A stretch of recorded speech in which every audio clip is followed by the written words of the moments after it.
কালো হলে সবাই সেই মানুষটাকে অবহেলা করে, অপমান করে। এই সমাজে মানুষ একে অপরকে সম্মান করতে শিখেনি, শুধু শিখেছে কাকে কতটা কষ্ট দেওয়া যায়। আমরা এখনো গায়ের রং দিয়ে মানুষ বিচার করি। ফর্সা হলে সুন্দর আর কালো হলেই প্রশ্ন। কেউ কি জন্মের সময় নিজের রং বেছে নেয়? না। তাহলে সেই রং নিয়ে কাউকে ছোট করা কোন যুক্তিতে ঠিক? মানুষের আসল পরিচয় তার চরিত্রে, তার ব্যবহারে, তার মনের ভেতরে। ত্বকের রং কারো স্বপ্ন ছোট করে না, যোগ্যতা কমায় না, সম্ভাবনা নষ্ট করে না। তবুও আমরা বারবার একই ভুল করি। বাইরের রং দেখে ভেতরের মানুষটাকে অস্বীকার করি। আসলে সমস্যাটা রঙে না, সমস্যাটা আমাদের দৃষ্টিভঙ্গিতে। সমাজের কিছু মানুষের জন্য ওই মানুষগুলো নিজেকে ছোট ভাবে। যতদিন আমরা মানসিকভাবে বদলাতে না পারবো, ততদিন সমাজে সম্মান শব্দটা শুধু কথার মাঝেই থাকবে, বাস্তবে না। মানুষের ব্যবহারে তার পরিচয়।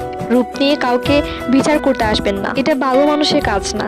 কাউকে নিয়ে গসিপ করে নিজের মূল্যবান সময়টুকু অন্তত নষ্ট করবেন না।